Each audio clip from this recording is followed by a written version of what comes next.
Hey guys, tonight we're diving deep into the grime, grit, and highly questionable grooming habits of the Middle Ages. I'll be honest, you probably won't survive this.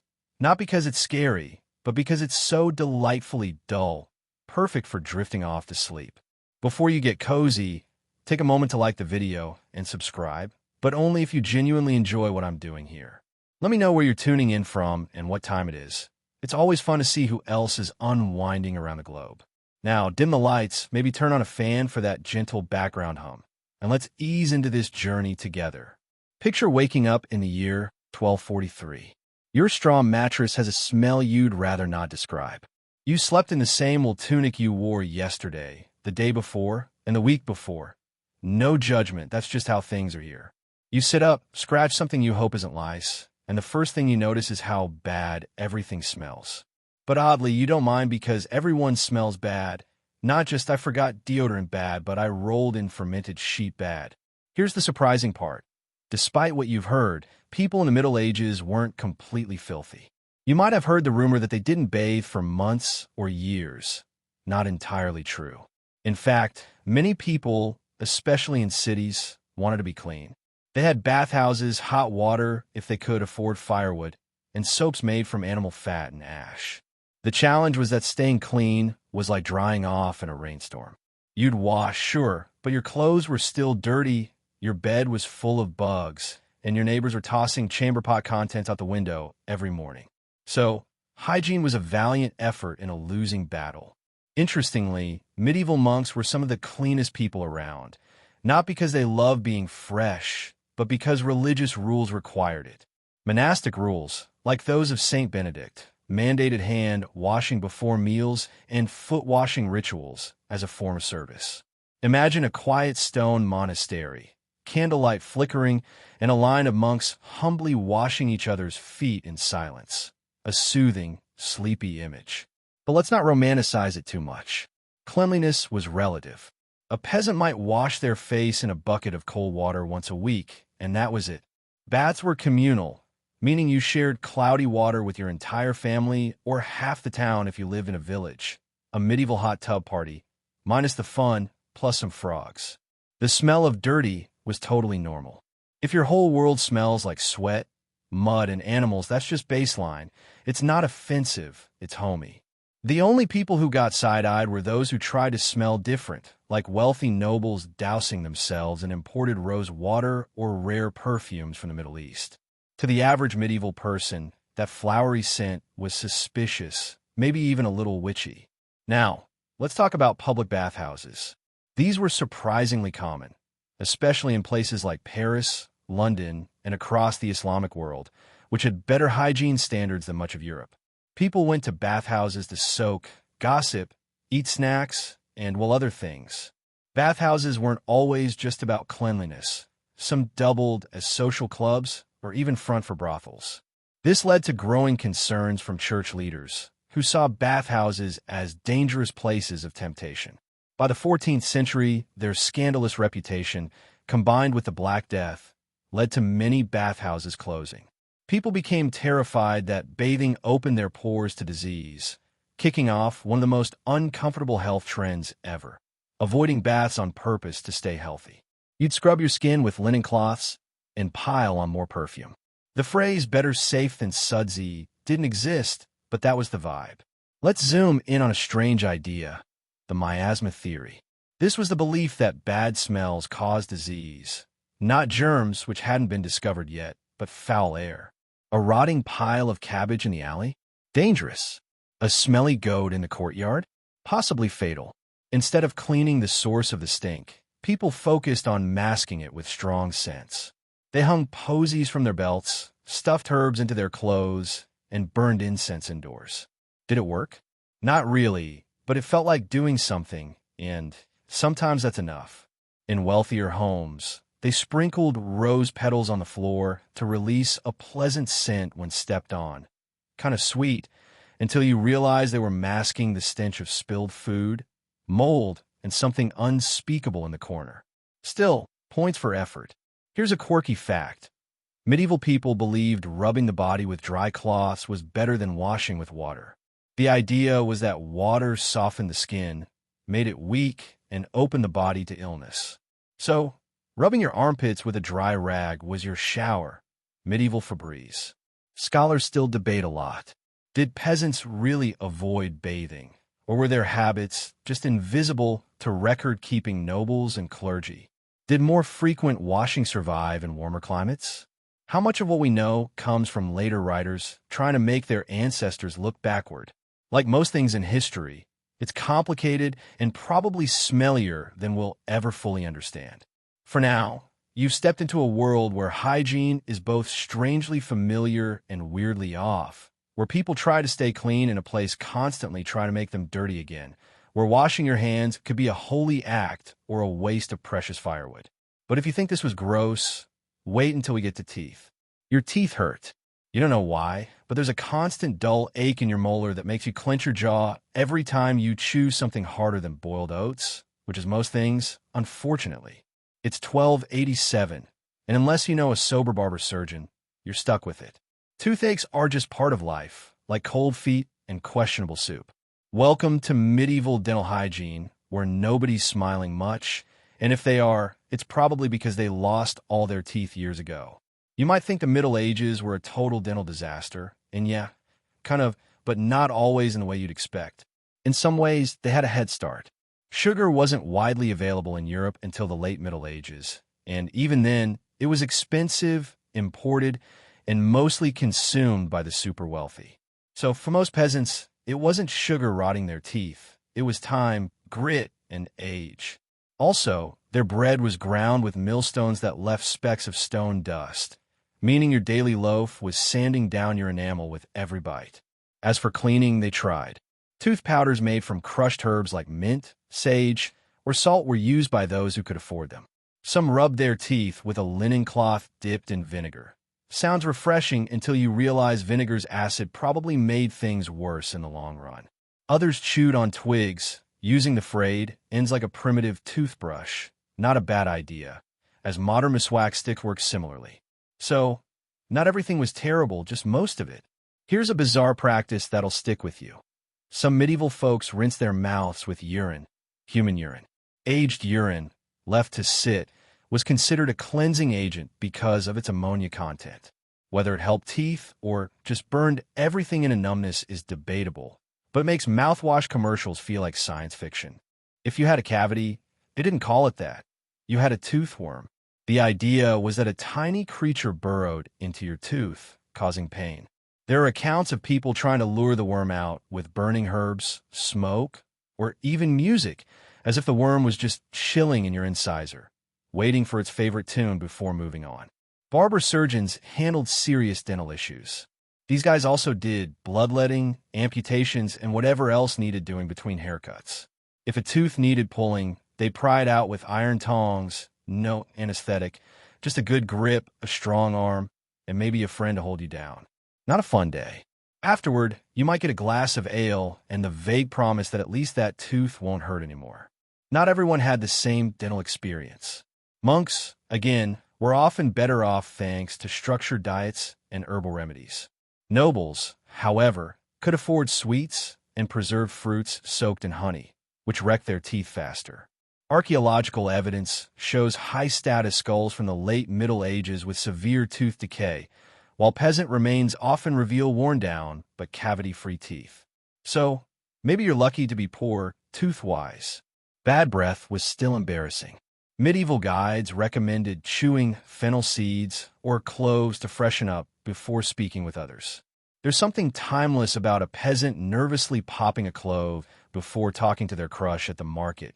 Same insecurity, different millennium. Scholars argue about how widespread these practices were. Were mouth-cleaning rituals just for the literate upper classes who wrote about them? Or did ordinary people have unwritten traditions? Evidence from other cultures suggests chewing sticks and herbal remedies were common globally, so it's likely some version existed across medieval Europe, even if it didn't make it into the records. Teeth played weird roles in medieval life. Toothaches were thought to be cured by wearing amulets like a wolf's tooth around your neck or reciting prayers to Saint Apollonia, the patron saint of toothaches, who had her own teeth violently removed during her martyrdom. Pain and holiness were deeply intertwined. One bizarre medical text suggested planting a tooth in a field to grow the ache away, like dental farming. There's no evidence it worked, but there's a slow comfort in imagining someone burying their molar in a barley patch, praying for relief, desperate, sad, and a little poetic. So tonight, as you lie in bed with your mini toothpaste and humming electric toothbrush tucked away, know that you're living in peak dental luxury. No worms, no vinegar burns, no early morning tongs to the jaw, just smooth enamel and maybe a late-night snack without fear of medieval-level mouth agony. If you have a toothache, at least you don't have to play the flute at it. You're heading to the bathhouse today, which should be relaxing, warm water, clean skin, maybe a chance to scrub off the livestock aroma you've accumulated this week. But this is the Middle Ages, so things get weird fast. You walk into a steamy wooden building, your breath catching from the mix of moist heat and human musk. Suddenly, you're surrounded by half-naked people lounging in giant wooden tubs, chatting about taxes, saints, or someone's suspicious mole. It's less spa day, more lukewarm human soup. Bathhouses were surprisingly common in medieval towns, especially in England, France, and the Low Countries. They weren't just for the upper crust. Laborers, merchants, and even peasants scraped together coins for a communal soak. Some cities had dozens of them, as popular as taverns. If you're picturing private baths with soothing harp music, think again. This is a loud, social, slightly chaotic space. People bathe together, men and women in many cases, and nobody's in a rush. You're here to soak, gossip, and maybe nibble bread and cheese while pruning up like a raisin. That innocent loaf of bread leads to the fringe part of bathhouses. They often doubled as places of business and pleasure. In many towns, bathhouses had an unsavory reputation for mixing cleanliness with carnality. The line between steam room and steamy situation blurred fast, especially in larger cities. This didn't sit well with the church, which preached that bathhouses were dens of sin, temptation, and probably Satan himself lurking behind a curtain with a towel. By the 14th century, especially during plagues, bathhouses were scrutinized, shut down, or heavily regulated. Still, people loved them because medieval life was freezing, muddy, and smelly. A hot bath, even shared with strangers and fleas, was a tiny luxury in a world of discomfort. These weren't tiny tubs, either. Some bathhouses had huge wooden vats, sometimes heated from below with fires. You'd soak, then step onto a platform to be scrubbed with rough linen cloths by an attendant who might not be trained in the art of not hurting you. They didn't believe in gentle exfoliation. The goal was to scrape you clean like a well-used soup pot. For a few extra coins, you could get scented oils like lavender, rosemary, or rose water rubbed onto your skin. It sounds fancy, but it wasn't just about smelling nice. People believed strong scents protected against disease, per the miasma theory. Bad smells equal sickness, good smells equal protection. Slathering on herbs was like medieval hand sanitizer, even if the science didn't hold up. Here's something stranger. Bathhouses sometimes offered food service. You could eat a meal in the tub, surrounded by other steamy bodies, stew in one hand, bread in the other, gossip bouncing off the wooden walls. There's a quiet, sleepy charm to that image. Steam drifting up to the rafters, the clink of bowls, someone snorting mid-laugh as another tries to convince them the butcher's apprentice is a nobleman in disguise. Not all baths were in towns. Rural folks made do with large tubs at home or outdoor rivers if the weather allowed. These are private but hardly sanitary.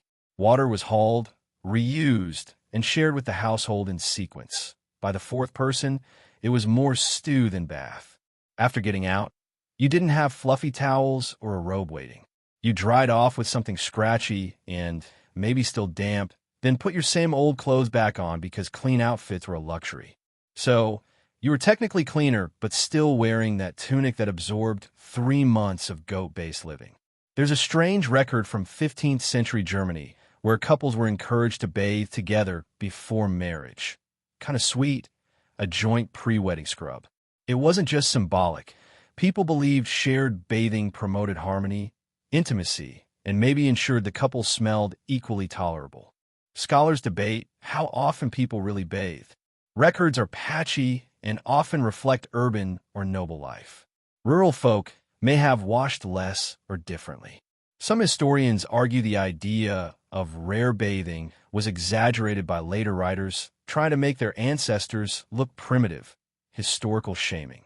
Others think bathhouse culture was vibrant until diseases like the plague and syphilis turned water into a threat. There was also the ever-present fear of open pores. By the late 14th century, many believed hot baths left you vulnerable to disease, as bad air could sneak into your body. So, people started wiping themselves with cloths instead of immersing in water.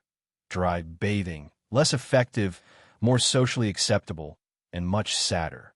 So, here you are, slowly drying off next to a stranger who just offered you a hunk of bread, thinking maybe life isn't so bad, until you remember you've got to walk home in freezing wind and sleep in the same lice-prone woolens you arrived in. But for a few fleeting moments, you were warm, cleanish, and part of a world that turned communal discomfort into strange, shared comfort. Just don't think too hard about what's floating in the tub. The soap you're using tonight could probably strip paint off a wagon wheel. It's gritty, greasy, and smells like a mix of wood ash and something that died last week. But in the Middle Ages, this stuff is as close to luxury as it gets. Soap wasn't always a household staple. It was an ordeal, part chemistry experiment, part kitchen fire hazard. Depending on where you lived, it might even be considered suspiciously exotic. Let's dive into the scratchy, sudsy, vaguely dangerous world of medieval soap making. First off, soap wasn't new. People in ancient Rome, Mesopotamia, and even early Celtic tribes had their own versions of soap.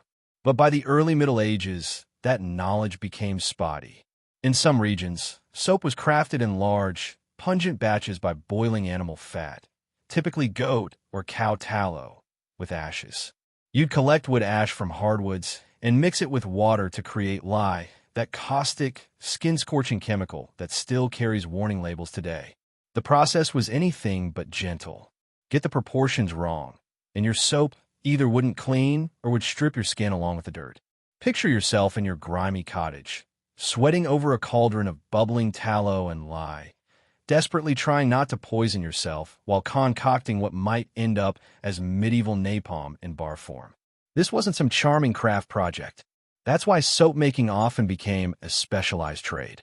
In cities like Marseilles, Aleppo, and Venice, professional soap makers, often overseen by guilds, perfected the craft, producing smoother, more fragrant bars, sometimes infused with olive oil or imported herbs.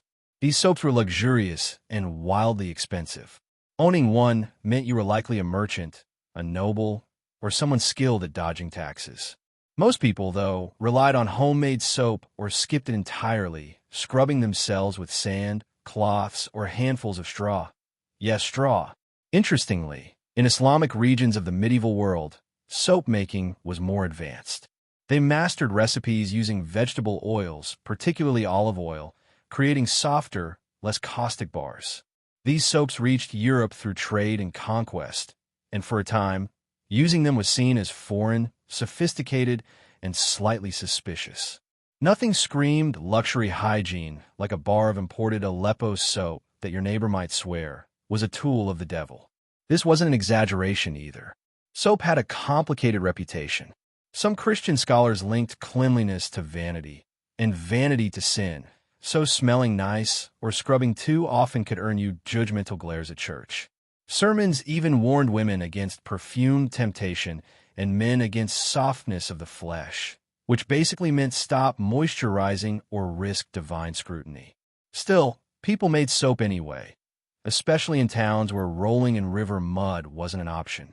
They used what was available, pig fat, wood ash, water, and the result was a hard, often stinky substance that sometimes worked and sometimes felt like punishment for your skin. But it was better than nothing. Soap had other uses too, oddly enough. Some texts mention using strong soap to treat lice or skin conditions. In other cases, it was part of purification rituals.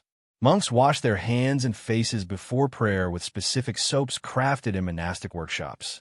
These were basic but symbolically significant, tied to spiritual cleanliness. If the body was a temple, even a smelly one, it deserved a little lye-based upkeep. For a quirky twist, there's a surviving medieval soap recipe that includes ox bile, ashes of burned grapevine, and, brace yourself, goose grease. The instructions are vague, the quantities absurd, and warnings non-existent, but someone wrote it down, meaning someone made it and possibly survived using it. Imagine being a peasant trying to store this homemade bar of experimental sludge. No soap dish, just a damp corner of your shared sleeping space or a kitchen shelf near the turnips. Over time, your soap would either melt into a slimy puddle or harden into a rock-like slab that could double as a weapon in a tavern brawl. Scholars debate how widespread regular soap use was. Some argue it was a luxury, used more for laundry than personal hygiene. Others believe it was more common than we think, but underrepresented in records, which focus on elites and church practices. Maybe everyone had a rough chunk drying by the fire, but no one mentioned it because it was just soap, not exciting unless it exploded. The past wasn't all filth and ignorance. People wanted to be clean. They figured things out through trial and error. Mostly error. That stinky bar of soap in your imagination, that was effort, time, and animal fat rendered over hours, probably while kids screamed and the dog tried to eat the cooling lye bucket. So tonight, as you lather up with your perfectly balanced, coconut-scented body wash, picture a medieval villager standing by a cauldron of goat fat and firewood smoke, squinting into the steam and muttering, "Maybe if I add more ash." They didn't have pH strips or lab coats, just hope, trial runs, and a high tolerance for burns. Maybe their hands came out a little cleaner if they didn't melt first. You wake up itchy, not because you're sick or allergic, but because you slept too close to the hearth last night, and now you're covered in soot and whatever mystery dust floats around in a thatched roof cottage. You'd think a good scrub would fix it, but you hesitate because, here's the bizarre twist, you're not sure bathing is safe. You've heard it might kill you. Welcome to one of the strangest quirks of medieval hygiene logic. Water could be dangerous. Not in an I can't swim way, but in a this bath will let the plague into my body way. It wasn't always like this. Early medieval folks enjoyed bathing, and as we've seen, bathhouses were bustling. But between the 14th and 16th centuries, a cultural shift brewed, driven by fear of disease, temptation, and the idea that your body, relaxed in warm water, was a welcome mat for every illness floating around. The prevailing theory was that open pores were an invitation. People believed skin opened up in heat, and once it did, any nearby disease would slip right in. A hot bath was like shouting, "Come on in, bubonic plague, I just exfoliated for you." You can blame the miasma theory for this. Bad air was thought to cause sickness. If the air stank, it was full of disease. A steamy, communal bathhouse full of sweaty bodies?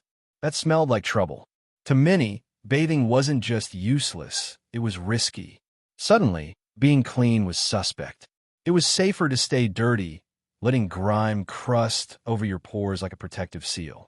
Filth as armor. Almost poetic in its grossness. This fear wasn't fringe, it reached royalty. Queen Isabella of Castile reportedly bathed only twice in her life.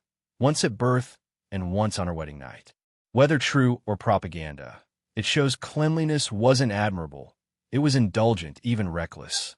Being grimy meant you were strong, serious, holy. Even saints didn't bathe. Why should you? Not everyone took this to extremes.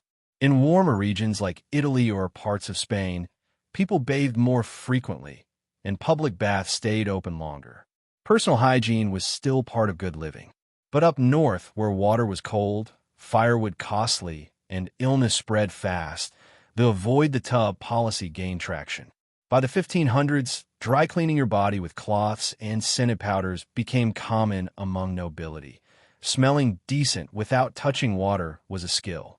Bathing in the Middle Ages wasn't like hopping into a modern shower with temperature control and a calming eucalyptus playlist. You had to boil water over a fire, pour it into a leaky wooden tub, and hope your roof didn't drop a dead bird on you mid-soak. Privacy wasn't a thing. If you had a family, they bathed in the same water after you. By the time your brother, sister, parents, and maybe the neighbor's goat had their turn, that bath was more stew than refreshment.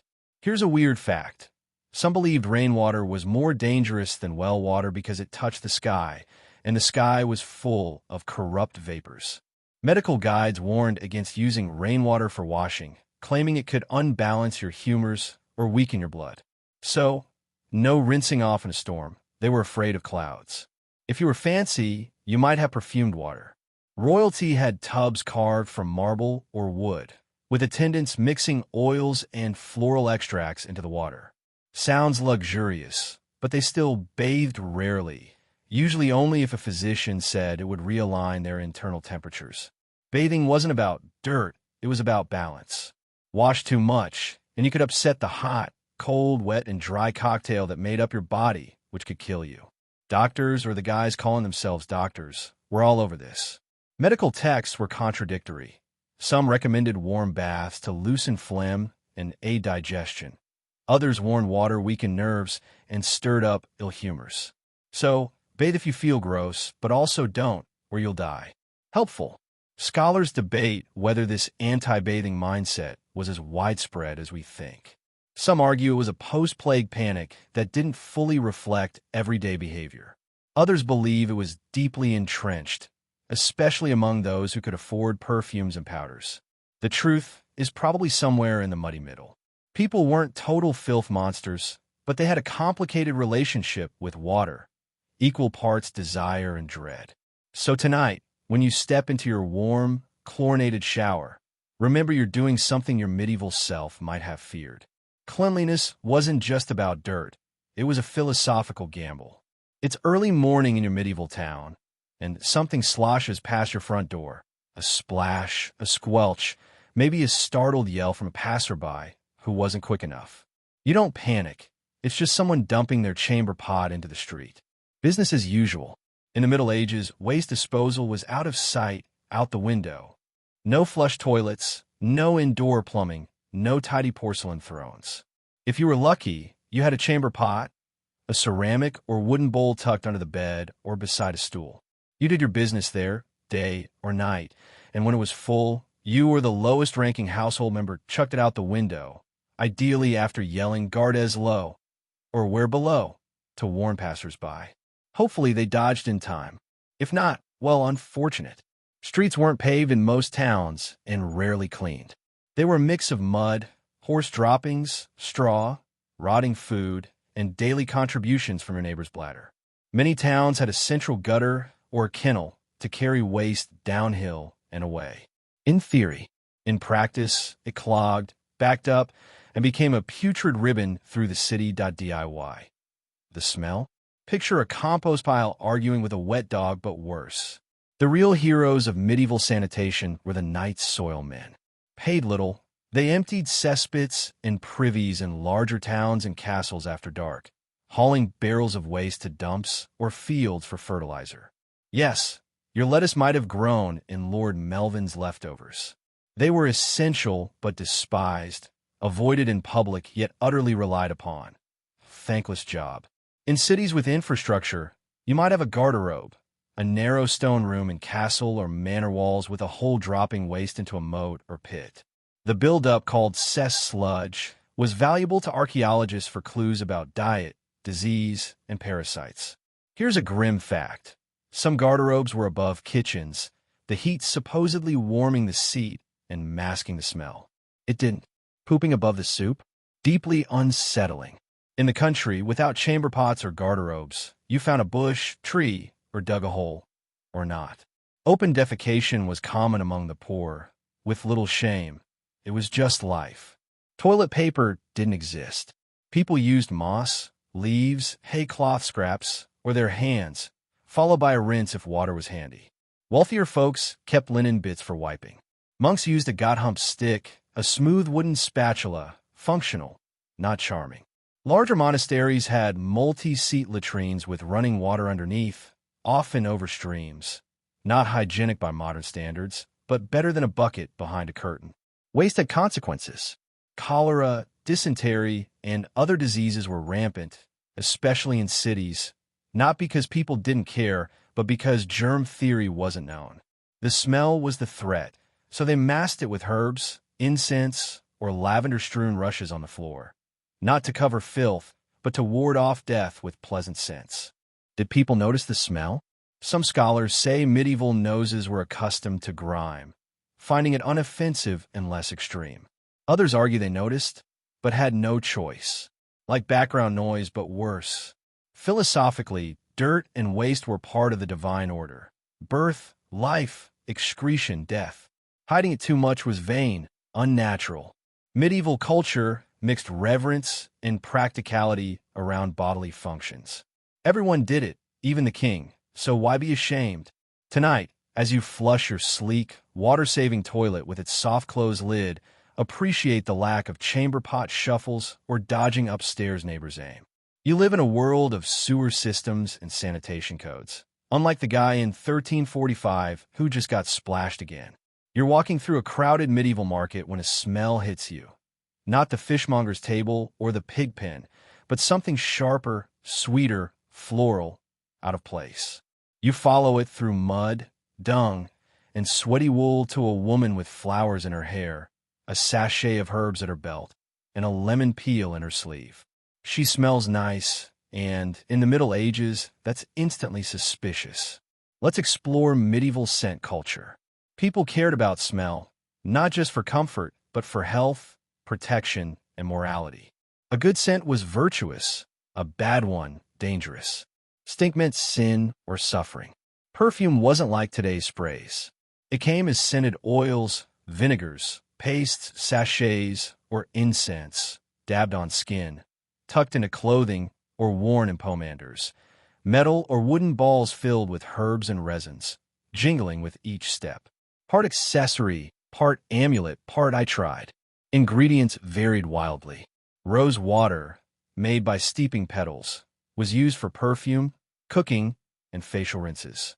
Lavender, sage, rosemary, and bay filled sachets. The elite used musk, ambergris, or civet. Musky animal secretions, the Chanel No. 5 of the day, carried from Persia or Egypt by tired camels. Peasants used local juniper, thyme, or mint, rubbing crushed herbs into skin or hanging bundles in tunics. Some carried vinegar-soaked cloths to press against their noses in crowds, not just for scent, but as disease armor. The miasma theory strikes again. Bad air kills, good air saves. This belief led to some truly quirky practices. Wealthier women would tuck sliced citrus peels into their gloves for fruity scented hands. Others placed cloves in their shoes or worked scented wax into their hair, not just for delight, but because they believed smell could influence the soul. A pure scent meant a pure heart. A foul one hinted at damnation. In a world where plague was seen as divine punishment, smelling bad wasn't just socially awkward, it was spiritually damning. This created a sensory class divide. If you could afford scented oils and herbal balms, you could at least pretend to be righteous. If you reeked like a turnip farmer in August, you might have some explaining to do. Even nobles struggled. Castle life was smoky and stuffy, with poor ventilation, unwashed dogs, sweaty servants, and the occasional decomposing boar carcass in the pantry. So they fought back with scent, lining walls with fragrant herbs, burning incense daily, and sometimes washing clothes in scented water. Not because it cleaned better, but because it made suffering feel fancier. There's a wild story about Charles VI of France, who believed his body was made of glass and might shatter. He avoided bathing, preferring to be surrounded by scented oils, with physicians encouraging this, claiming strong aromas could keep his fragile body intact. No word on how that worked out, but probably not well. Then there were plague doctors with their iconic beaked masks. Not a fashion statement, but stuffed with herbs, spices, and dried flowers. The idea was that breathing through scented filters could block the plague. Not scientifically sound, but the intent was there. Inhale goodness, block out death. It wasn't just people. Homes, beds, even animals were perfumed. Horses wore herbal garlands, dogs had scented collars, and monks sprinkled rose water on monastery floors. If it existed, someone tried to make it smell better. When the stench of life crept back, they doubled down. More sage, more mint, another handful of bay leaves burned, hoping tomorrow wouldn't reek as much. Scholars still debate. Were medieval people constantly fighting stench, or just masking it when it got overwhelming? Did the elites smell better, or just different? Was sin about health or hierarchy? It's tricky because records mostly come from those with access to herbs and perfumes, rarely describing the lives of those without. But archaeological finds, scented pots, pomanders, herbal bundles, suggest a deep relationship with smell across classes. So tonight, as your lavender-scented pillowcase cradles your freshly washed face, think of that market woman with her lemon peel, crushed rosemary sachet, and softly jingling pomander. In a world of rot, disease, and smoky nights, she carried a bubble of clean air, one sniff at a time. If anyone stared too long, maybe it wasn't because she smelled nice. Maybe they wondered if she was holy or hiding something. You've been walking for days, your feet wrapped in scratchy wool, your boots barely holding together. You've crossed muddy roads, slept beside a pig pen, and eaten nothing but hard bread and dried fish. Your cloak smells of damp mildew and whatever was in that mysterious stew from the last village. Yet you press on. Why? You're a pilgrim. If you think this journey is spiritually cleansing, it's definitely not physically cleansing. The longer you walk, the more you smell like a divine garbage heap. Welcome to medieval pilgrimage, where everyone was equally smelly and nobody cared. Pilgrimages were a big deal. People trekked hundreds of miles to sacred sites: Santiago de Compostela, Canterbury, Rome, Jerusalem. Some sought repentance, others healing, indulgences, or just an excuse to leave town. But after days on the road, every pilgrim smelled of sweat, wet wool, and spiritual grit. You'd think there'd be stops to wash, and there were some monasteries and hospices offered pilgrims food, shelter, and occasional baths. But these were usually communal tubs, lukewarm at best, filled with other crusty travelers who hadn't seen soap in seasons. Time pressures and fears that washing weakened a tired body meant most skipped bathing. Clothes fared no better. Pilgrims usually had one outfit, two if fancy. Washing clothes on the road meant carrying wet fabric, chilling you, or making your pack smell like damp goose feathers. So, your cloak absorbed the journey.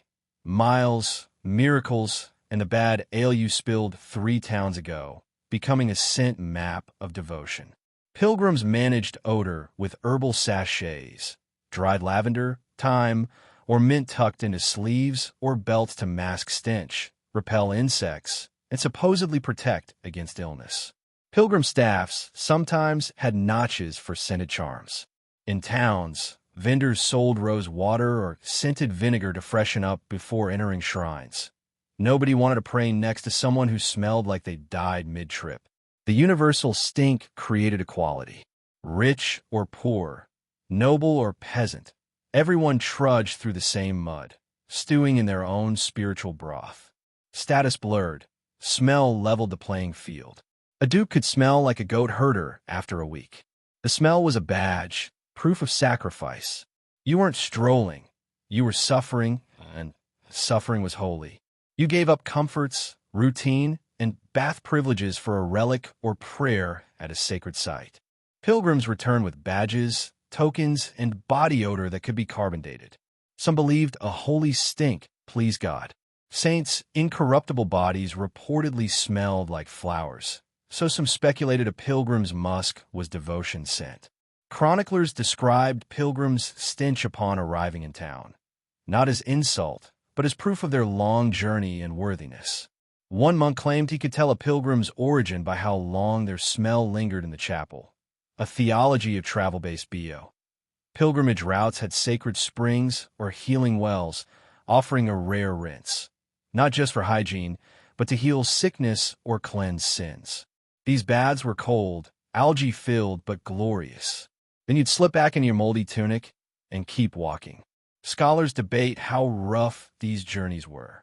Some argue pilgrims cleaned more often, especially in southern climates with abundant springs. Others cite complaints about reek in churches as evidence many went full grime mode. The truth is likely in the middle. Some cleaned, most didn't. By the end, everyone smelled like something best left outside. But for the devout, it didn't matter. You walked for your soul, redemption, or to kiss a 500-year-old saint's shrine, who probably never bathed either. You weren't there for a spa day. You were there to suffer. If you smelled like fermented onions and damp wool, good, that meant it was working. So tonight, as you slip into clean sheets, your feet soft from slippers and skin scented with fabric softener, picture yourself on that pilgrimage road. Low gray sky, sharp wind, your wool cloak crusted with broth and sweat. Yet, to fellow travelers, you're glowing, not from cleanliness but from trying. In the Middle Ages, trying, even stinkily, was enough. You start your morning with a drink. Not tea or coffee, luxuries you've never heard of, but a hearty mug of ale. It's warm, sour, with bits floating in it, but you don't complain. In the Middle Ages, ale isn't just a drink. It's survival, breakfast, and often safer than water. Water wasn't always dangerous, but it was suspicious. Streams could be polluted by animals or waste runoff, wells tainted by cesspits or neighbors' dumping habits, and stagnant ponds were petri dishes with ducks. People didn't know bacteria, but they knew water could make you sick. So, they turned to brewing. If you're getting sick from a drink, it might as well give you a buzz. Ale was everywhere. Not strong like today's beer, but lighter like liquid bread made from barley, water, and sometimes oats or wheat. Boiling during brewing killed pathogens that thrived in river water. Fermented, it was cloudy, thick, and mildly alcoholic. Enough to warm you, not enough to make you stumble into a haystack before noon, unless you had several mugs. Even children drank small beer, a low-alcohol table beer, not from bad parenting, but because it was safer than the frog pond. Kids chased chickens, sipping ale like it was juice, which it wasn't. Households, especially peasants, brewed daily or weekly, usually by women. Alewives were vital to the economy, brewing small batches, selling from home, and becoming local legends. You knew whose brew hit hard and who added too much bog myrtle, causing 3 days of hiccups. Speaking of bog myrtle, here's your quirky fact. Before hops became standard, ale was flavored with herbs like yarrow, heather, mugwort, or bog myrtle, a plant with a lovely name and odd taste. These weren't just for flavor. They were thought to preserve or heal. Hops, giving beer its bitter edge, weren't widespread in England until the late Middle Ages, and some considered them foreign or rude, German stuff. In towns, brewing centralized. Monasteries had top-notch breweries, with monks treating it spiritually. God made barley, and fermentation was magical. Monastic breweries followed strict recipes, crafting early versions of today's Trappist Alesh, bubbling behind cloister walls in the 1200s. Drinking ale all day had issues. Chronic drunkenness happened, though medieval ale was weaker. Some villagers overdid it, falling into wells, riding pigs, or serenading chimney sweeps after too many mugs. The church warned against drunkenness as a sin, not drinking but excess. Balance was key. Drink enough to avoid dysentery, not so much you wrestle the priest at Vespers. Historians debate if ale was truly a water substitute. Some say clean water was used in rural springs. Others insist boiling and fermenting made ale safer. It likely depended on season, location, and whether a goat carcass was dumped upstream. Tonight, picture yourself by a smoky hearth, hands around a wooden mug. Your ale is thick, lukewarm, bread-scented. It fills your belly, eases the morning chill, and you sip it at midday and supper without boredom. It's life like wool cloaks, cold floors, and occasional leeches. Best of all, it probably won't make you sick. You sit for dinner, and something's off. The meat smells aggressive, like it lingered too long after dying. It's darker, slippery, but no one else seems alarmed. They're tearing in, laughing, dipping bread in juices you hope weren't scraped off the floor. You take a breath, pray, and bite. It's tough, salty, oddly spicy. Welcome to medieval meat preservation, where if your stew doesn't try to escape, it's a good day. Food wasn't always bad, but preservation was a struggle without fridges or cling wrap. Meat was salted, dried, or smoked to avoid rot. Sometimes it worked, sometimes it didn't. Spices were a cook's best friend and wildly expensive. Pepper, cloves, nutmeg, cinnamon weren't just flavor. They were survival tools, not for fun, but to make the meal bearable. The idea that spices only mask spoiled food is debated. Some say the upper classes ate fresh meat, with spices showing off wealth, not hiding rot. But if you hauled beef across a county in midsummer, you'd throw every spice at it to stop the twitching. Medieval recipes from elite households read like a dare. Pork with almond milk, raisins, ginger, saffron, rose water, fish and vinegar, honey, cinnamon. The goal was complex flavor to distract from the reality. This might not be edible, but we're trying. The wealthy had fresh meat from estates or animals butchered on demand, but even they faced the occasional bad chicken. Kitchens in castles and manors were far from the main hall to manage smoke, noise, and unpleasant smells. Out of sight, out of nostril. Peasants rarely ate meat. It was costly, taxed, and saved for feast days. When they did, it was salted pork or bacon, preserved with heavy salt and drying, or offal.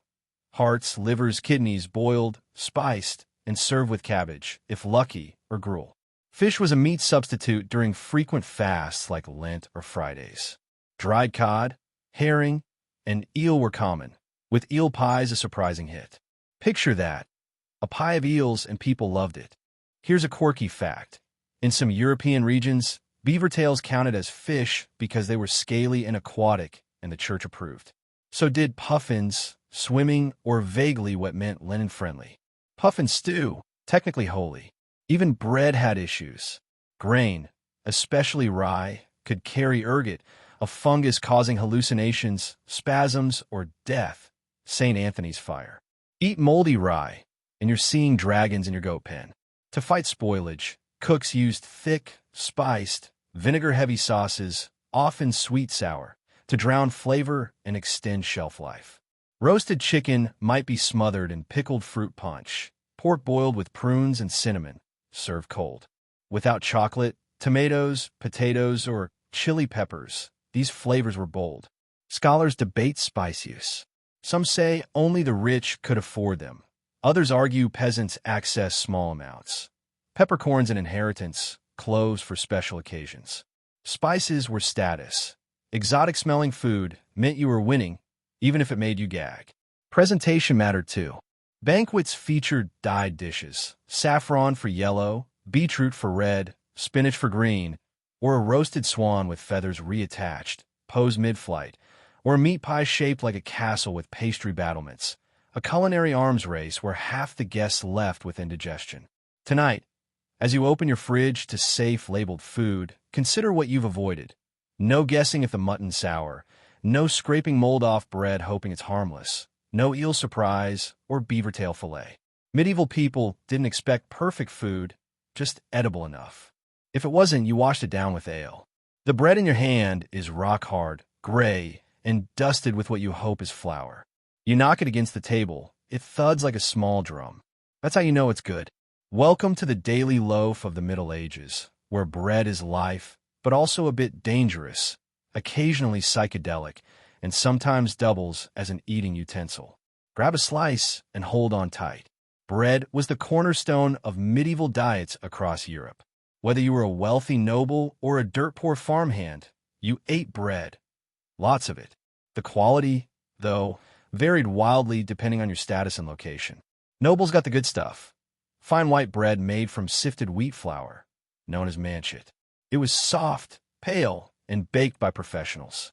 If you were high-ranking enough, someone might even test your bread for poison before dinner. Just another perk of being rich and paranoid. Peasants, meanwhile, got maslin, a hearty, dense bread made from a mix of grains like rye, barley, and whatever else they could scrape together that season. It was filling but heavy and sometimes gritty. Why? Grain was ground in stone mills, which often let tiny bits of stone dust into the flour. Over time, this wore down your teeth, so by age 40, you were likely chewing with stumps and swallowing carefully. You weren't just eating bread, you were sandpapering your molars with it. Still, bread wasn't just food, it was infrastructure. In poorer households, bread doubled as a dish. You take a hunk of stale loaf, called a trencher, and pile stew, meat or vegetables on top. After the meal, you had three options: eat the soggy bread, give it to the poor, or toss it to the dogs. It soaked up everything, not just gravy, but any disease your neighbor coughed into the communal bowl. Delicious. It gets weirder. Let's talk about ergot, a fungus that infects rye and, when consumed, causes convulsions, hallucinations, burning sensations, and even death. Known today as ergotism, back then it was called St. Anthony's fire. Infected bread could make entire villages erupt in mysterious illnesses. People twitching, screaming in the streets, convinced they were burning from the inside out, or seeing visions of angels or demons. Imagine eating breakfast while the guy across the table speaks in tongues and tries to marry a fence post. There are theories that ergotism inspired mass hysterias, like the dancing plagues, where groups danced uncontrollably for days, leading to exhaustion, injury, or fatal heart attacks, all from a loaf of rye that needed a bit more oven time. Some learned to spot infected grain, but detection wasn't foolproof. Millers and bakers might suspect trouble, but the pressure to use every scrap often trumped caution. Waste nothing was the rule. If your bread was moldy, but not too moldy, you ate it and hoped it didn't come with spiritual possession. Even clean grain caused issues. During famines, bakers stretched flour with questionable fillers, sawdust, chalk, ground beans, or clay, to bulk up the dough. Some cities had laws against cheating customers this way. If caught, bakers faced punishments like being dunked in a river or paraded with a loaf tied around their neck, like a failed magician's trick. The humiliation sent a message. Mess with bread, you mess with everyone. Bread wasn't just food. It was symbolic in religious rituals, oaths, and deals sealed over a crusty loaf. It was sacred, a community bond, something you could count on at every table, rich or poor. Churches gave it to the needy. Lords distributed it at feasts. A quirky fact: some bakers were legally required to provide extra loaves with every dozen sold, a practice called the baker's dozen, to avoid punishment for shorting customers. Scholars debate how widespread ergot was. Some say it's overhyped, a modern explanation for medieval weirdness. Others argue it was a major, underrecorded health issue, hidden behind terms like fever, madness, or demonic possession. Archaeological evidence, charred loaves, oddly bent skeletons, rural accounts of bad harvests, suggest something was happening, even if the mold itself can't be dug up intact.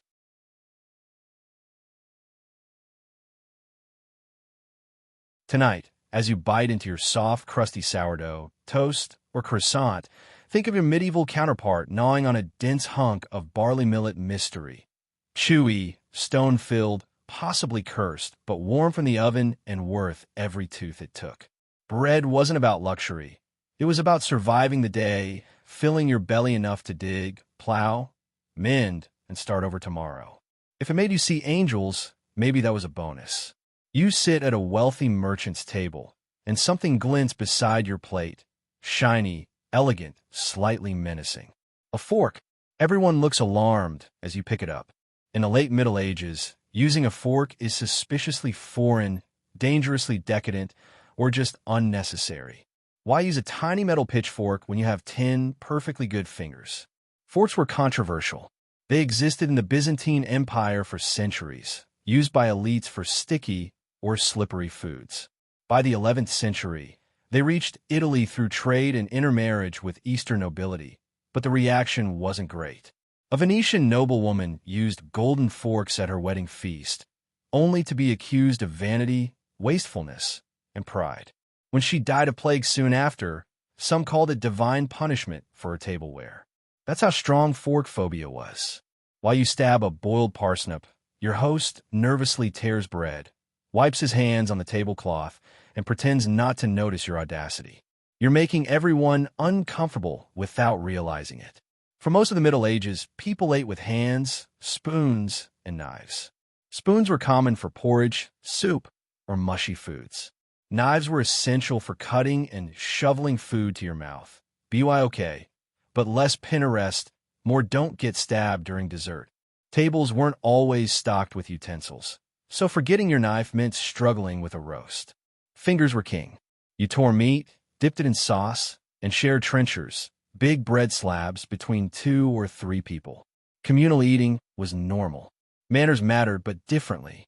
Don't blow your nose on the tablecloth, wipe your mouth on your sleeve, or lick your fingers before going back for stew, unless you wanted someone to accidentally spill your ale. Hand eating wasn't crude, it was standard. Forks were seen as overly delicate, fastidious, or effeminate. Records show mockery of fork users as vain or foreign. In Northern Europe, forks didn't catch on widely until the 17th century. Hundreds of years of people thinking, why poke my meat with a weird spear when I can grab it like a maniac? In Italy, forks gained traction in the 14th and 15th centuries for pasta, where slippery noodles in garlic and olive oil made fingers and knives impractical. The fork had an edge. Some church authorities called forks unnatural, an insult to God's design. Hands were sacred, human tools. Using forks, tied to pagan empires, was culinary heresy. Eating with one wasn't just weird, it was morally suspect. Who wants to look like a Byzantine dandy when you could gnaw politely on board? Elsewhere, like Persia, the Middle East, or China, specialized utensils were common, but Europe resisted, maybe from love of tactile eating or reluctance to wash extra silverware. Spoons got a free pass, carved from wood, bone, horn, or metal, often decorated with family symbols or prayers, sometimes worn on belts for instant scooping. The phrase, born with a silver spoon, came from gifting spoons to godchildren, signaling inheritance status. Knives were ubiquitous, but double-edged ones were discouraged at tables. Too many accidental duels over goose legs. Single-edged blades were safer for slicing and showing you weren't an animal, unless you chewed straight off the bone to look fierce. Forks won slowly, thanks to the Renaissance's obsession with refinement. By the 16th and 17th centuries, as courts formalized and table manners tightened, forks appeared more, especially among the upper classes. Etiquette books endorsed them. Complex dishes needed precision. Powdered wigs and brocade sleeves made finger-eating messy. Yet resistance lingered. In England, forks were a curiosity into the 1600s. Travel writer Thomas Coryate was mocked for praising forks after visiting Italy, earning the nickname Furcifer, fork-bearer. Practicality won, and by the 18th century, forks were standard. But in your medieval moment, you're the weirdo poking your pie with a trident. People stare. You feel the judgment, put the fork down, tear off a piece with your hand, smear it with sauce, and nod. Everyone relaxes. That's how it's done. Tonight, as you twirl spaghetti with a fork while scrolling your phone, remember that tool fought centuries of suspicion, mockery, and food-flinging fingers to earn its place. You're not just eating. You're enjoying a hard-won victory for hygiene and coordination. Give your fork a nod, and maybe don't stab a turnip in front of a medieval baron. You walk into the great hall expecting grandeur. Golden roasted meats, jeweled goblets, servants fanning noble foreheads with peacock feathers. Some of that's here. Long wooden tables laden with food, candles flickering in iron holders, the lord at the high table under a faded tapestry, a roasted peacock propped before him for drama. But something's off. The bread is hard, the meat lukewarm, and that peacock looks better than it tastes. Welcome to the royal diet, extravagant, opulent, and often awful. We imagine kings and queens dining like fantasy novel characters with delicate venison and flawless pastries. But while they ate a lot, it wasn't always delicious or nutritious. Menus were long, portions absurd, and flavors followed medieval culinary theory. Less balanced palate. More, let's boil this chicken and dump cinnamon on it. The four humors, hot, cold, wet, dry, dictated diets. Food had to match your body's temperament. If you were cold and moist, you might get hot, dry foods like roasted lamb with mustard. Royal physicians advised against cold fruits or raw vegetables, seen as destabilizing. Salads were rare.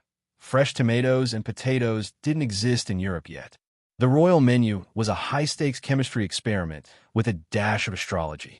They ate heaps of meat: pork, beef, venison, boar, swan, heron, peacock, chosen for impressiveness.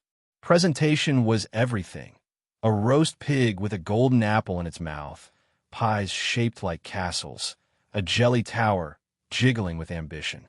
If it looked ready to declare independence, it was a hit.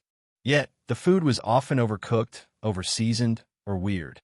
Meat was boiled more than roasted, seen as healthier for humor balance. Sauces were thick with breadcrumbs, vinegar, wine, or almond milk, blasted with cinnamon, cloves, and sugar, like everything was trying to be dessert with mutton in the middle.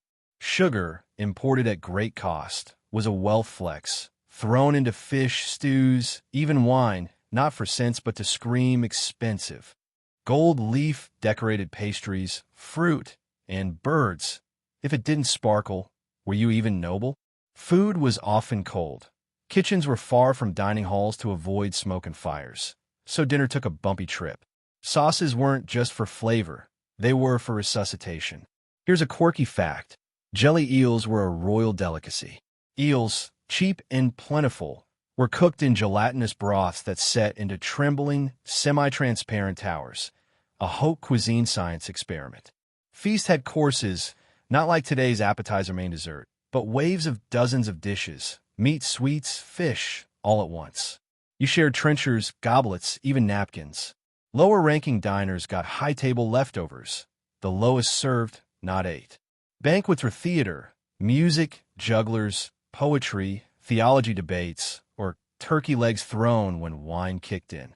Food was a power move. Excess proving the king or queen was divine, capable of affording countless stuffed peacocks and almond milk jellies. Scholars debate how healthy these diets were. Nobles consumed vast protein, sugar, and alcohol with few vegetables or fruits, a recipe for gout, constipation, and bad moods. Church enforced fasts, 40 days before Easter, meatless Fridays, vigil days, forced restraint, though nobles got creative, counting beaver tails as fish.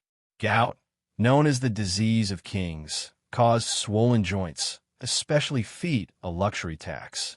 Poor dental hygiene plus honeyed nuts and candied fruit left many nobles with chessboard-like mouths by 40. Tonight, as you heat soup or leftovers, smile knowing your food is hotter, tastier, and less gelatinous than a king's. No mystery sauces, no songbird pies, no gout from dinner. If you want to eat like royalty, sprinkle cinnamon on your steak. You're sitting in a stone-walled dining hall, surrounded by men in robes. The air smells of beeswax candles, old wood, and lentils, endless lentils. The conversation is hushed, serious, mostly in Latin. You're in a monastery where mealtime is more than eating. It's discipline and a chance to figure out how many loopholes it takes to justify roasted beaver during Lent. Besides prayer, medieval monks excelled at finding delicious ways to technically follow the rules. Let's start with the basics. Monastic diets were simple, structured, and, on paper, restrictive. Most orders followed the rule of Saint Benedict, dictating when and how monks ate. Meat from four-legged animals was often banned or discouraged. Fasting was frequent, and meals were eaten in silence, with one monk reading scripture or church fathers' writings. The goal was to keep the body humble, appetite restrained, and spirit sharp.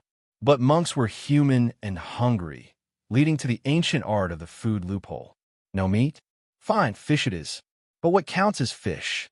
Eels, seals, puffins, whales, and beavers, anything that swam, even if it walked or flew.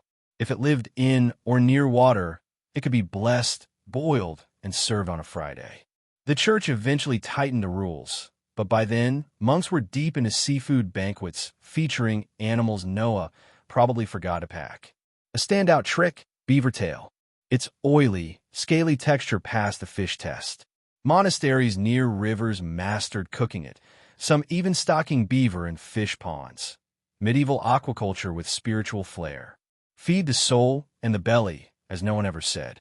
The monastic schedule revolved around prayer and labor, with meals at fixed times. Breakfast was rare.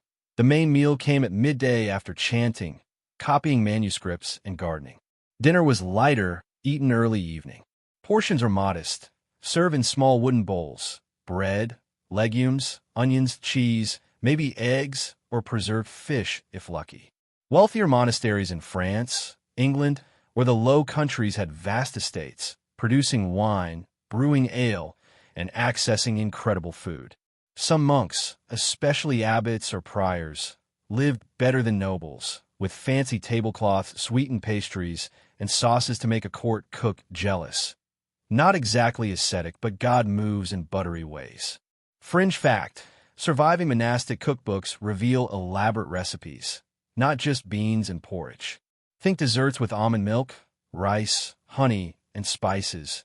Rice pudding, monks were on it, or lentil and herb stews. The goal was to make humble ingredients heavenly, and if extra saffron fell in, divine accident. Alcohol was allowed. Monks were brewing experts. Ale and beer were safer than water, and monastic breweries produced Europe's best. Monks often got a daily ale allowance, up to a gallon in some places. Most was low-alcohol small beer, but Brother Eldritch took hydration seriously. Fasting was real during Lent, Advent, or holy days. Bread, water, vegetables, some fish, no meat or dairy. Strict orders skipped fish, surviving on legumes and broth. It wasn't fun. It was humbling, reminding you spiritual nourishment trumped a full belly. But hunger sparked creativity. One 15th century monk reportedly crafted a faux feast from vegetarian ingredients, tricking friars into thinking they ate meat, mushrooms as kidneys, minced fish shaped into chicken. Genius or sin? Probably both. Scholars debate how strictly rules were followed. Some argue stricter monasteries stuck to plain food and silence. Others point to kitchen tools, animal bones, and wine storage, suggesting a livelier reality. Experiences varied. Some monks fasted with iron discipline. Others made eel pie and called it spiritual research. Tonight, as you eat pasta or leftovers, picture a monk spooning lentil stew, plotting to convince the abbot beavertail is fish. There's something earnest and human about it. Hungry people navigating rules. If dinner became a theological negotiation, so be it. Salvation might come in the form of a convincing mushroom. You're not feeling great, tight chest, pounding head, stomach growling like a trapped animal. In the 21st century, you'd Google it and panic. In the Middle Ages, you call the barber, who trims beards, pulls teeth, sets bones, and drains blood with enthusiasm. Welcome to medieval medicine, where every symptom has one solution: get the bad stuff out. Sluggish? Too much black bile. Depressed? Unbalanced phlegm. Rash? Excess yellow bile. The theory of four humors, blood, phlegm, black bile, yellow bile, said health problems stemmed from imbalance. Restore it, and you're good in theory. Your doctor might check your urine, tongue, or vibe, then prescribe purging or bleeding. Bloodletting was a go-to, exactly as it sounds, cutting you to let blood drip, carefully to balance fluids. It wasn't random. Physicians used charts tying diseases to veins, zodiac signs to body parts, and moon phases to treatment times. Headache during Aries? Bleed the temple. Fever with Mars ascendant? Forearm. Medicine was astrology with a knife. If not bleeding, purging was next. Laxatives or emetics like wormwood, senna, or aloe to get things moving fast. Did it help? Maybe, or it added symptoms for more purging, a vicious evacuation cycle. Poultices were common. Herbs, breadcrumbs, wine, lard slapped on the problem. Cough, mustard and pig fat plaster. Inflammation, onions and honey. Messy, pungent, unpredictable. Leeches were a favorite for delicate bloodletting, applied to temples, arms, or intimate zones, believed to target bad blood. They were expensive. Monasteries raised them in ponds for sale, a monk's side hustle. Fringe fact: a 14th century text suggested inserting a live weasel into a woman's bed during difficult childbirth, claiming it's slippery, nature would help the baby slide out. No evidence it worked, but someone tried. Not all medicine was grim. Willow bark, pre-aspirin, eased pain, peppermint soothed indigestion, honey helped wounds. Monasteries kept detailed herbals, tending gardens of sage, yarrow, fennel, chamomile. Midwives, though often untrained, had centuries of knowledge about pregnancy and postpartum, rooted in observation and whispered wisdom. Hospitals, run by religious orders, focused on care over cure, offering rest, prayer, food, and basic treatment. Recovery wasn't guaranteed. God decided your fate. Nurses were often nuns, beds shared, sanitation optional, but intentions mattered. Scholars debate medieval medicine's effectiveness. Some say care, rest, food, touch had a healing effect despite flawed theories. Others note that without germ knowledge, treatments often did more harm. For every patient helped by rosemary and honey, another was bled into oblivion over a fever. Yet people sought help, driven by a universal desire to feel better. They weren't stupid. They recognized pain, observed patterns, and experimented with what they had. No microscopes, but curiosity pushed medicine forward by inches.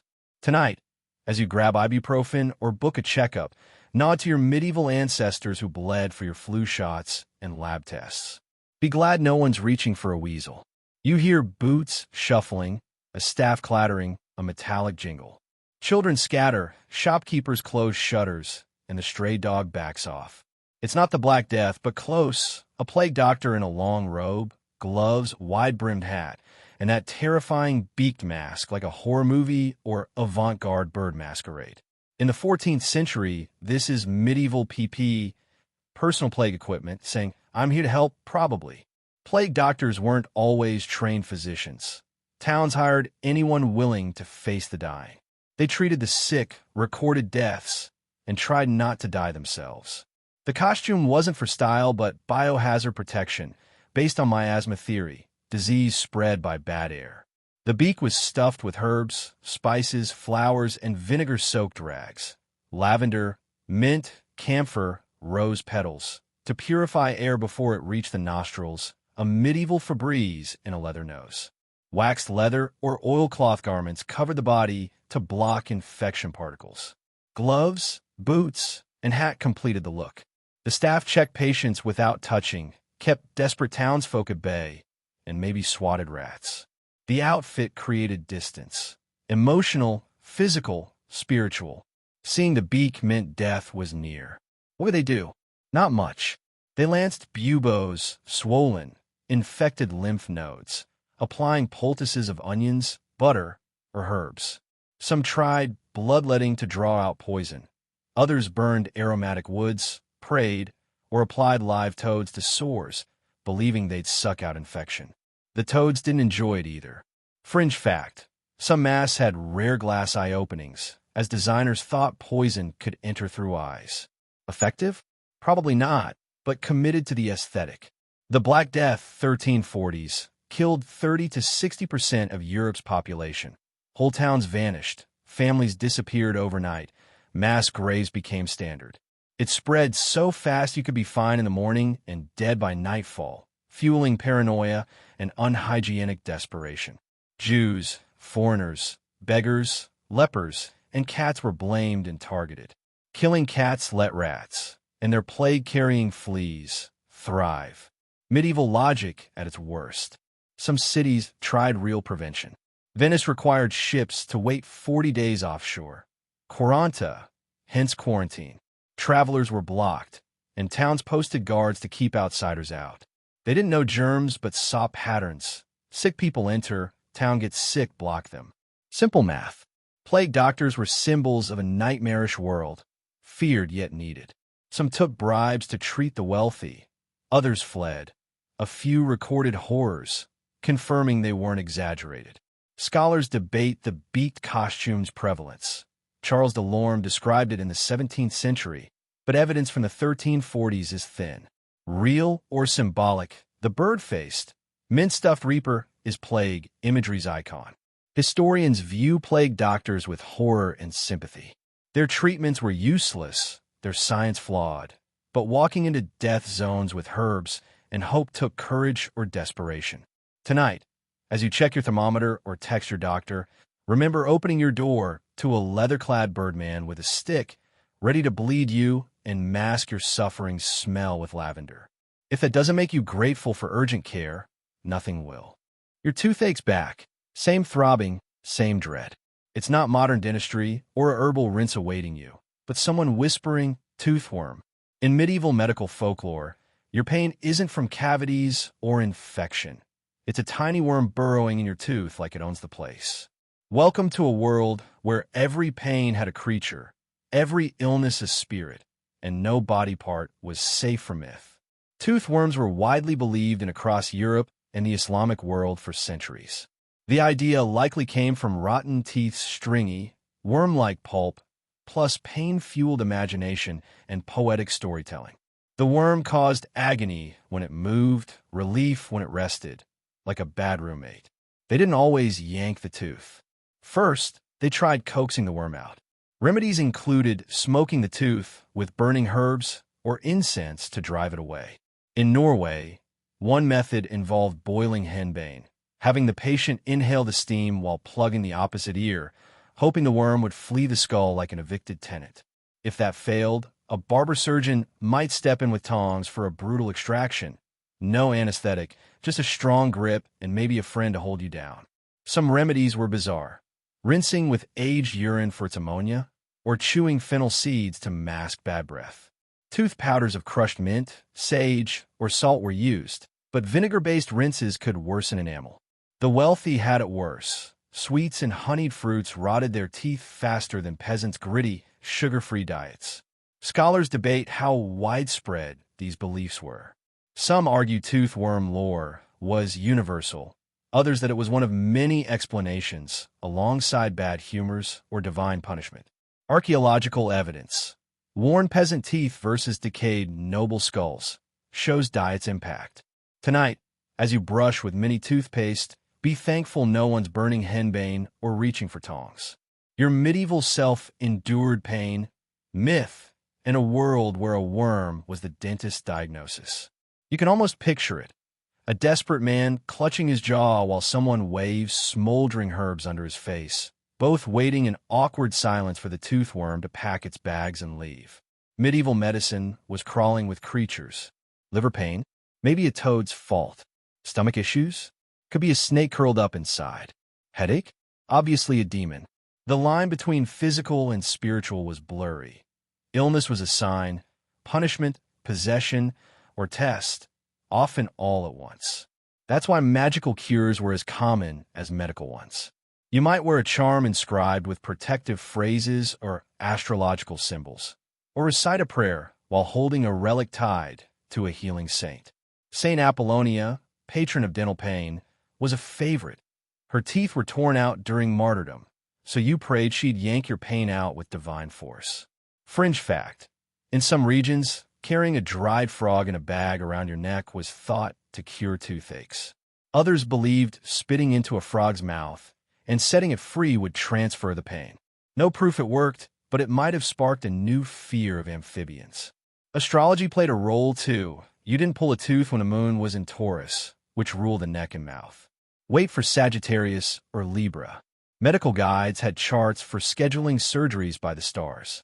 Imagine telling your dentist today, "Sorry, Mars is in retrograde. My gums might bleed too much." We laugh at toothworms and star charts now, but medieval people were doing their best. Pain without explanation is terrifying. No microscopes, no anesthesia, no concept of bacteria, just relentless aching and guesses. If someone said worm, you nodded. It was better than nothing. Some remedies worked. Clove oil numbed pain. Certain poultices reduced inflammation, but most were trial and error, passed orally or scribbled in monastery manuscripts. Medical texts mixed science and spells, no clear boundary. If one failed, try the other. Scholars debate superstition's role. Did only the poor believe in worms and spirits, or physicians too? Evidence suggests even scholarly doctors embraced folk beliefs, part of the cultural soup where belief shaped pain, disease, and healing. Tonight, when your mouth aches from too many chips or neglected floss, pause. Imagine explaining it to a 1300s healer. Just a cavity, you say. They nod, pull out steaming herbs, and chant in Latin, eyeing your jaw like a battlefield. We don't believe in toothworms anymore, but once pain had a wriggling life of its own. Terrifying, yet poetic. If your jaw feels sore now, It's probably just your imagination. Probably. You're by the fire, scratching your neck absently. Someone else digs through their hair, pinching and flicking. A faint snap. Another louse bites the dust. Welcome to the medieval lice battle. A daily ritual of scratch, check, squish. It's not just hygiene, it's bonding, weirdly soothing if you don't dwell on your scalp being a parasite buffet. Lice were everywhere. Head lice, body lice, even pubic lice with their awkward challenges. Nobles, peasants, monks, no one escaped. Only the totally bald had a chance, and even they checked their eyebrows. Lice were like rain or taxes, a fact of life. You slept in wool, wore layers year-round, and rarely washed underclothes, making you prime bug real estate. Special lice combs, with fine teeth of bone or ivory, survive in museums, worn smooth from use. Finding lice wasn't shameful, it was routine. You might sit with a friend or family member at night, picking through hair by candlelight, trading gossip, cozy in a way. Fringe fact. Some believe lice were the body's heat escaping, like steam from a pot. Hot humors spawning bugs. Others saw them as divine punishment for pride, laziness, or gluttony, though even humble beggars scratched alongside the rest. Remedies included washing hair with vinegar, rubbing in pennyroyal or lavender, or combing with oil and ashes, not to kill lice, but to stun them for removal. You might wrap your head in a cloth soaked in pungent concoctions, hoping lice would reconsider their tendency. Monasteries and households held washing days, boiling or beating garments by riversides, drying them in the sun. Heat helped, but lice eggs stuck to wool, surviving weeks. If you missed one, the infestation returned before your next psalm. Etiquette mattered. You didn't pick through someone's hair in public unless close. Among family or lovers, it was intimate, even tender. Medieval love poems mention lice picking as a caring act, like holding hands today. Body lice were worse, living in clothing seams, feasting while you slept. With only one or two outfits, rarely washed, lice thrived. Changing clothes, just move them to new seams. The best hope was rotating garments and beating them outside. Not very effective, but it gave lice a workout. Even royalty wasn't immune. Their beds, shared with attendants and pets, were louse highways. Monks who vowed poverty often skipped laundering, seeing lice as holy suffering. One saint was praised for not scratching. Another thanked his lice for reminding him of sin. Scholars debate attitudes toward lice. Some sources suggest resignation, part of life. Others show efforts to control them, especially in camps or cities where lice spread typhus. Lice were punchlines in jokes, riddles, and plays, annoying, deadly, but funny. Tonight, on your clean pillowcase with shampooed hair, know you're in a hygiene golden age. No combs needed, no invaders in your sleeves. If your head itches, it's probably psychosomatic. Probably. It's late, the fire's down to embers. The only light in your one-room cottage, a flickering red glow. You've stuffed straw into shutter gaps to quiet the wind. You lie on a rough mattress of straw or rags, maybe dried heather or old clothing. It's not comfortable, but you're used to it. Pulling a coarse blanket over your shoulders, you roll toward your snoring uncle and cousins. Sleep in the Middle Ages wasn't just different, it was layered. People rarely slept alone. Families huddled, siblings spooned. Even strangers shared space by the fire. Privacy was a myth, warmth a team effort. You didn't argue about blanket hogging when breath fogged in the dark and wind threatened to freeze your toes. Even in wealthier homes, beds were shared. Servants at the master's feet, children with parents, guests doubled up. Feather mattresses were wealth. Most used straw sacks, maybe with animal skin for softness or protection against mattress crawlers. Here's a quirk. People often slept in 2 shifts. The 8-hour sleep block is modern. First sleep began after sunset for a few hours. Then you woke around midnight for an hour or two, praying, tending the fire, chatting, or handling marital obligations. Then came second sleep until morning chores. This segmented sleep fit a pre-electricity world. Night a rhythm with useful parts. Monks built routines around it, rising for candlelit prayers. Bedrooms weren't sanctuaries, but multi-purpose spaces, kitchen, bedroom, living area in one. Your goat might be in the corner, chamber pot by your feet, boots too close to your face. Chamber pots were emptied into the street, ideally with a warning shout. Walking under windows at dawn was risky. Bedding was basic: wool blankets, old cloaks, furs, or straw piles. Poor families used straw sacks hung like hammocks, charming until a dog and toddler rolled into you. The fire was your heat. You banked it carefully, hoping coals lasted. A hot stone, wrapped in cloth, might warm your feet. Cold could kill, so every ember counted. Fringe fact: some inns offered straw sleep for poor travelers. A few coins for a hearthside spot with freshish straw. No privacy, just warmth and maybe a chicken stepping on your head. Pillows were indulgent. Many used folded cloaks or cloth bundles. Feather pillows were luxury, and barley sacks left you stiff, especially sharing space with human furnaces and a dog named Balthazar. Tonight, on your memory foam with hypoallergenic cover, spare a thought for your medieval counterpart, curled by a smoky hearth, wrapped in someone's tunic, dreaming between shifts, hoping the fire holds. Sleep wasn't perfect, but practical, shared, often the day's only peace, unless someone stole your blanket mid-second sleep. It's freezing, not store-run cold, but medieval cold, seeping through floorboards, under doors, into bones with no plans to leave. You're in bed, fully clothed, 2 tunics, wool socks, hood, maybe boots, yet your toes feel dipped in ice. Welcome to the cold bed problem, a nightly ritual of creative suffering. Castles and cottages were drafty, damp, hard to heat. Stone walls clung to chill, wooden floors gapped over open air, 4-poster beds were wind tunnels with curtains. Even summer nights bit in Northern Europe. The hearth was your warmth. Once it died, so did comfort. You had to get creative. The bed warmer was ingenious. Not a person, though they helped, but a metal pan with a long handle, filled with hot coals and slid between sheets. It toasted the bed, making it less horrific to climb into. Catch! Leave it too long, and you'd sleep on scorched straw. Many mattresses met fiery ends. Without coals, hot stones, or bricks, heated and cloth-wrapped, went at the bed's foot to save your toes. Wealthier homes used foot stoves, wooden boxes with embers, under beds or benches, portable but smoky if ventilation failed, which it often did. Feather beds, for the rich or well-stocked monasteries, held warmth better than straw or wool. Layered with heavy blankets and furs, they made winter bearable. Others piled wool, cloaks, rags, anything not too smelly. Fringe fact: some households kept pigs or goats inside during winter, not just for protection but warmth. In cottages, animals bedded near the fire, their body heat helping. A pig's smell was worth it when it was 0 degrees. Children and the elderly, most vulnerable, got extra blankets, warming stones, or beds near the fire, often shared with parents, babies, and dogs. It wasn't comfortable, but it beat freezing.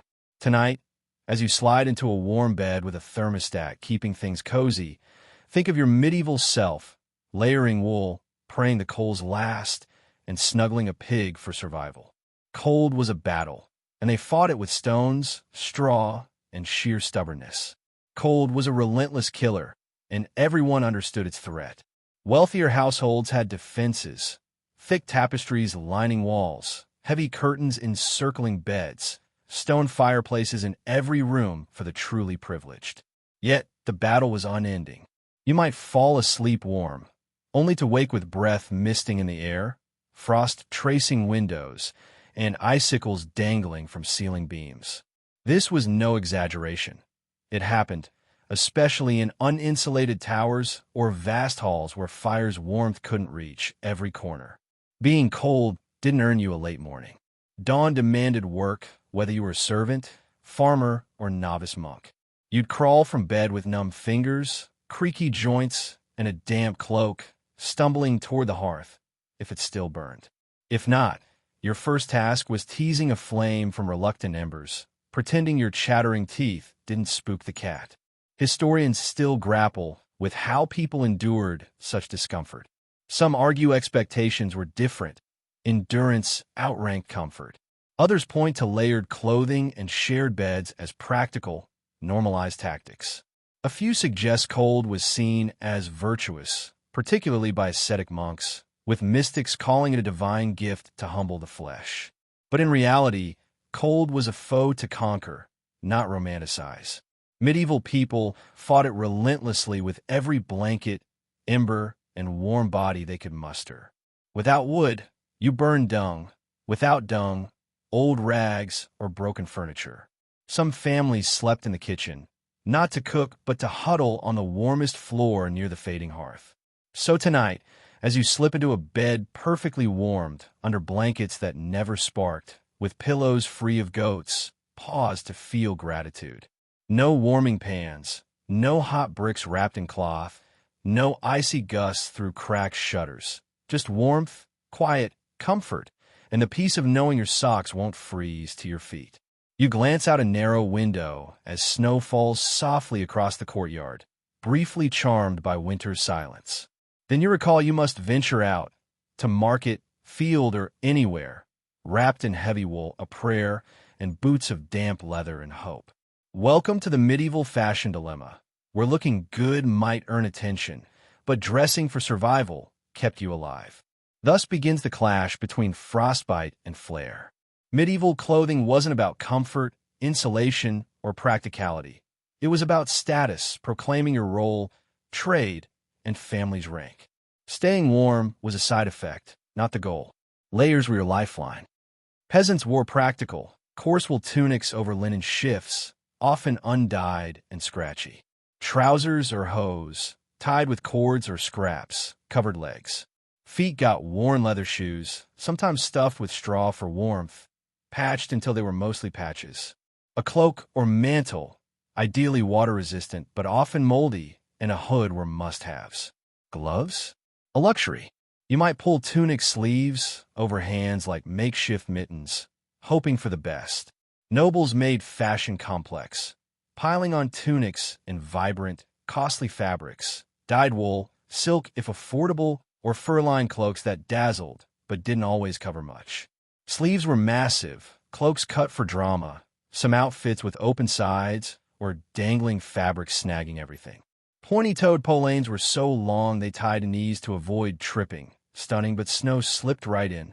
Women had it worse. Gowns trailed through mud and slush, bodices tight, sleeves elaborate, hoods heavy. Some hats, starched or oversized, caught snow like sails or blew off in gusts. Looking rich trumped staying warm. Nobility meant having people for weather, except they usually didn't. Fringe fact: 14th century Europe passed sumptuary laws to stop people from dressing above their station. Purple was for royalty, fur trims for the wealthy. A peasant in imported cloth risked fines for blurring social lines. Fashion wasn't just expression, it was control. Fashion had consequences. Cold-related illnesses plagued those choosing silk over wool in January. Records note frost fever after winter festivals, where open sleeves and thin slippers led to frostbite from dancing in velvet during snowstorms. How do they stay warm? Layers, undergarments, overgarments, cloaks, wraps, hats. Wool was key. Fur, squirrel, rabbit, even cat, hushed. Lined garments when affordable. Detachable linings allowed seasonal swaps, but warmth was secondary to style. Staying indoors wasn't always possible. Markets, pilgrimages, and church duties didn't pause for snow. People bundled up, braved ice on cobbled streets or frozen paths, where slipping in tractionless shoes was a seasonal hazard, breaking bones a trend. Creative solutions emerged. Heated stones and cloaks, ember-filled footstools at Mass, hand warmers, coal-filled metal pots for long sermons. Wealthy women used fur-lined muffs, doubling as warmth and flirtation. Sharing one was a bold, cozy move. Scholars debate how much people prioritize survival versus style. The poor had little choice, wearing patched, repurposed clothes. Yet even peasants saved best outfits for feasts or church. A good cloak might be a family heirloom. Looking decent, even briefly, was worth some cold. Tonight, in fleece pajamas or with a thermostat at your fingertips, Picture your medieval self trudging through snow in leaky shoes, 5 wool layers, avoiding candle fires and mittens. They were fashionable, freezing, and never giving up those pointy shoes. You're in a field under a gray sky, clad in chainmail, sweating in places you didn't know existed, already regretting your life choices. You haven't fought, just walked to the training ground, but your tunic clings, your padded gambeson is soaked, and you smell yourself through the layers. Welcome to chivalry's dirty secret. Knights looked glorious from afar, but up close, they were damp wool, scorched leather, and dubious hygiene. Armor gleamed in tails, but wearing it was a nightmare. Hot, heavy, sweaty. Beneath chainmail or plate, knights wore gambesons, quilted jackets to prevent bruises and chafing. These were sweat sponges. Picture 3 mattresses strapped on, topped with a metal oven, then running for hours. Gambesons absorbed sweat, ale spills, and battlefield stew, smelling like a soldier themselves after weeks on campaign. Drying was tough, cleaning tougher, replacing costly, so you wore it until the stench became your aura. Chainmail weighed up to 30 pounds, plate armor 45 to 60. The real issue was closeness, no airflow, trapping heat. Knights overheated even in cold. In summer, they were roasted chickens in steel toasters. Fringe fact: some knights had squires pour wine or vinegar into armor during breaks to cool off or freshen up, turning them into walking salads. Effectiveness questionable. Armor required help. Squires buckled straps, adjusted plates, ensuring it was tight but not deadly. Donning it took 10 to 20 minutes. Removing it just as long unless you collapsed, begging to be peeled like an onion. You marched, rode, sometimes slept in it if camp was unsafe, chafing in unreachable spots, earning sores, bruises, blisters. Falling in battle? Good luck. Standing before a sword found your helmet's eye slot. Helmets were stuffy, echoey, vision-limiting, sometimes sparking claustrophobia. Padded or with leather straps, they cooked your head, especially with a coif, a tight mail, or cloth hood. Hygiene was loose on campaign. Weeks without baths, scarce water, ale more common. Dehydrated, overheated, half-drunk nights had BO qualifying as chemical warfare. Yet armor was status. Shinier, the better. Polished to prevent rust and flaunt wealth. Some was gilded or etched. Function met fashion. You died looking impressive. Noble women, though not armored, wore stiff wool and fur for travel, sweating under heavy cloaks, scraping horse dung off hems. Scholars debate if people noticed the stink or went nose-blind. Courtly manuals suggest airing garments post-battle, but exhaustion often won. Dry washes with damp cloths or perfumed water helped minimally. Tonight, after a hot shower and deodorant, imagine sleeping after 10 hours in a sweaty steel shell, peeling off a gambeson that stands alone, knowing you'll repeat it tomorrow. Chivalry wasn't dead, it just reeked. You're at the market, selling onions or eating dry bread when a commotion erupts. A crowd gathers. Someone's dragged to a platform, arms clamped in a wooden frame. It's public punishment, stocks for a gossiping woman, wearing a scold's bridle. Medieval justice was theater, not hidden in courtrooms, but performed with maximum spectacle, minimum dignity. Stocks, pillories, ducking stools, branded palms, tools of shame to deter crimes like gossip, theft, or wearing forbidden silk. Stocks locked ankles, leaving you seated, vulnerable for hours or days. Pillories trapped head and hands, forcing you to stand, looking absurd as townsfolk jeered, throwing rotten food, mud, or worse. Fringe fact: some towns used punishment hats, dunce caps, animal masks, or headgear like carved eyes for cheating or fake ears for lying. Early meme culture with poultry guts. The scold's bridle, a metal cage over a woman's head with a tongue-pressing plate, silenced naggers or gossips, making them look foolish. Deterrence relied on spectacle. Public shame taught lessons. Look at the guy with a duck on his head. Don't be him. Ducking stools targeted quarrelsome women or suspected witches, dunking them in rivers via a chair on a beam. Meant to shock and humiliate, not drown, though poor ropes and heavy chairs made accidents common.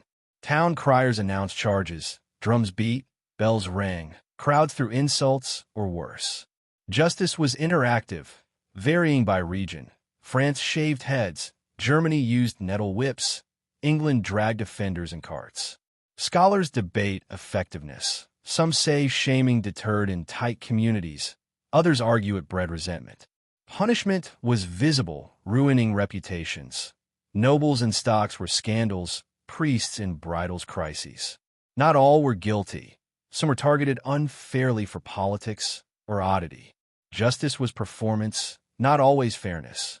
Tonight, as you scroll past an awkward post or heated thread, remember shaming isn't new. Just less wooden devices and bruised apples. Be glad no one's dunking you in a river while playing a lute. You enter a tavern, the door creaking, hit by smoke, sweat, stale beer, wet dog, and angry pickled onions. Boots stamp rush-covered floors. Mugs clink. A lute screeches badly. Welcome to the medieval pub. Chaos, comfort, disease central. Taverns were social hubs, not just for drinking, but for meeting, eating, dealing, arguing, or sleeping on a bench if desperate. Ale was king, safer than water, drunk even at breakfast. Small ale, low alcohol, was for all, including kids. Stronger brews for evenings.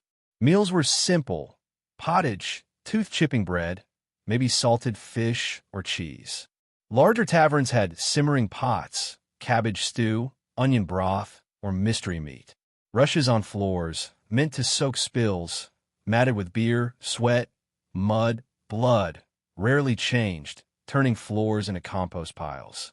Fringe fact: taverns hung signs like Boar's Head for illiterate travelers. No GPS, just follow the painted pig. Bards sang, jugglers worked for coins. Dice and cards sparked fines if too successful. Fights erupted, stools flew, someone always ended in the mud. In-serve travelers, meals, shared beds, horse stables, no privacy. Alewives, often tavern keepers, brewed, served, kept order with a spoon or glare. Weak ale could land them in barrels or fined by ale tasters, an official job. Taverns faced moral backlash. Preachers condemned them. Laws limited hours, but people came for warmth and gossip. Scholars debate their role: egalitarian melting pots or stratified spaces, both depending on time and place. Tonight, sipping tea in a clean cafe, imagine muddy boots, cabbage steam, flat ale with floating bits, a noisy oasis in a cold world. You wake to bread baking and a blacksmith's hammer. Outside, townsfolk dodge carts, chamber pot slops, an aggressive rooster. It's market day. Your sleepy town becomes a muddy, chaotic carnival. You got onions to sell, maybe turnips, or your labor if things go south. Markets were vital, weekly hubs for goods, news, cloaks, buzzing from dawn to dusk. Stalls lined streets, vendors shouting over smells of bread, fish, manure, spiced wine, plus mud. Always mud. Vendors hawked twitching herrings or last-chance oats. Inspectors checked weights. Cheating meant fines or shaming at your stall. Most were honest: farmers, bakers, butchers, weavers shouting over kids, dogs, pickpockets. Street food was hearty: meat pies, stewed peas, roasted chestnuts, fritters, or pricey mulled wine. Fringe fact: towns mandated fixed locations for goods. Fish here, bread there, meat near tanners, where boiling hides met poor chops. Logic unclear, but smelly. Markets were social engines. Gossip, rumors, dragon tales flowed. Troubadours sang, monks begged, fortune tellers read palms. Rules were strict: fixed prices, no selling during church, no loud haggling, enforced by sergeants with maces. Haggling was art. Offer half, feign leaving, meet in the middle. For the poor, markets were for essentials: pins, thread, soap. Barter worked: eggs for cloth, labor for bread. Performers juggled, acted biblical tales, sold dubious potions. Markets ranged from regulated to anarchic, depending on the town. Tonight, ordering takeout online, picture your medieval self haggling over bacon, laughing at a fire eater, dodging a preacher's cabbage. Markets were loud, filthy, alive, a pulse in an uncertain world. Here you are, blanket to chin, fan humming, stomach full, Teeth brushed, lice-free. You've survived 25 medieval jaunts without selling onions. From sweaty armor to drafty cottages, scolds bridles to chamber pots, you've roamed a strange, smelly, poetic world, distant yet familiar. Medieval people worried about health, breath, neighbors, warmth, just like us.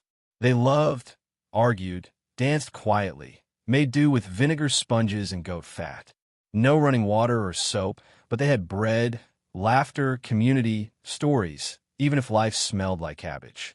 Tonight, nod to those itchy, smoky heroes.